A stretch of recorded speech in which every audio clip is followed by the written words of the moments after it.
The sky was supposed to be her sanctuary, but on that shimmering December afternoon, it became her tomb. Evelyn Vance didn't just disappear. She vanished into a white hole in the atmosphere while carrying secrets that could have toppled the American elite. As her plane crossed into the silent heart of the Bermuda Triangle, her last radio transmission didn't scream of mechanical failure. It spoke of a world turning inside out. Before the engines cut, Evelyn realized the terrifying truth. The secret cargo she was smuggling was reacting to the very air around her. The winter of 1934 brought a deceptive calm to the Miami plane hangar. The air was thick with the scent of saltwater and aviation fuel, a perfume Evelyn had come to associate with both freedom and fear. She adjusted her leather flight cap, her fingers tracing the worn edges of her goggles. To the photographers gathered by the airfield fence, she was the Sky Queen, the first woman to break the glass ceiling of commercial aviation. They saw a pioneer in a silk scarf. They didn't see the $40,000 in untraceable cash stashed in a false compartment beneath the pilot's seat. Evelyn was a woman running out of horizon. Legitimate mail contracts had dried up during the Depression, and she had turned to the Shadow Syndicate, a loose collection of disgraced politicians and rogue scientists, to keep her plane in the air. "The wind is picking up, Evie," her lead mechanic Joe muttered as he wiped a thick layer of grease from his forearm. He looked at the sky, then at the Lockheed Vega 5B. "You sure about Nassau? The barometer is acting nervous, and the compass hasn't settled since you taxied out of the hangar." Evelyn didn't answer. Her eyes were locked on a black sedan idling near the edge of the tarmac.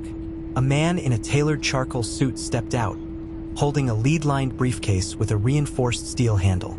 He approached the cockpit and handed it to her without a word. The case was unnaturally heavy for its size and pulsed with a faint, rhythmic heat that Evelyn could feel even through her thick sheepskin gloves. This was the package, a prototype magnetic stabilizer recovered from a classified naval wreck. It was destined for a private laboratory in the Bahamas that didn't exist on any map. She secured the case between her feet, the engine roaring to life with a defiant, guttural scream that rattled her teeth.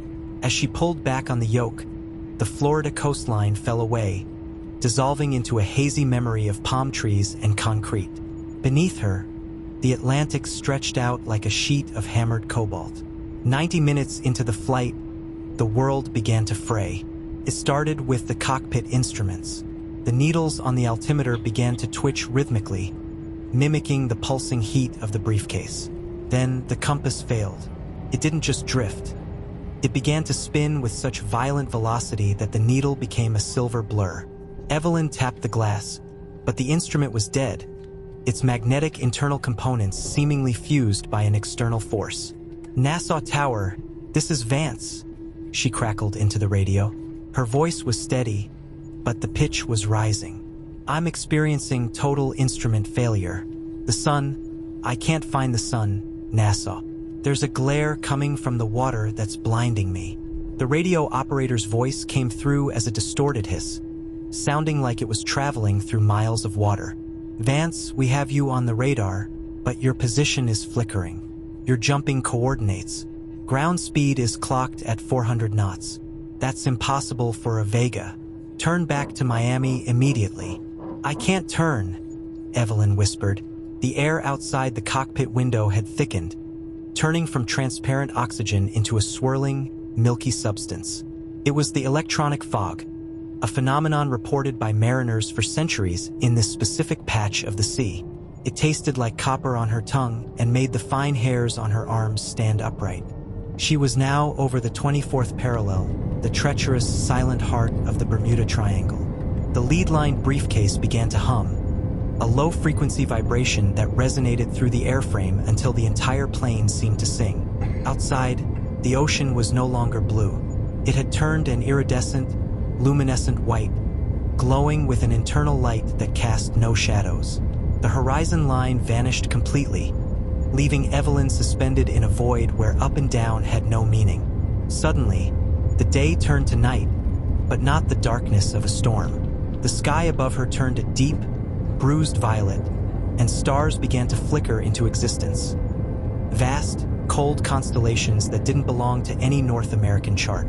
The magnetic anomaly triggered by the experimental cargo had acted as a catalyst, tearing a hole in the atmospheric fabric.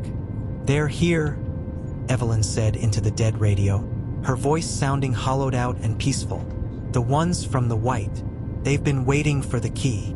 A massive surge of electromagnetic energy erupted from the briefcase. In the Nassau Tower, the radio equipment melted in a shower of sparks.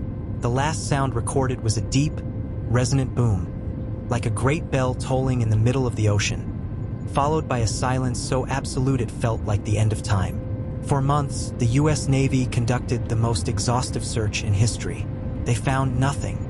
No oil slicks to mark a crash. No floating debris to suggest an explosion. Evelyn Vance, her plane, and her dangerous secrets had been erased from the physical world. Decades later, a historian found a single, unsent letter in a safe deposit box Evelyn had opened under a false name. It was dated the night before her flight. It read, "The syndicate thinks they are sending me to Nassau to deliver a weapon. They are fools.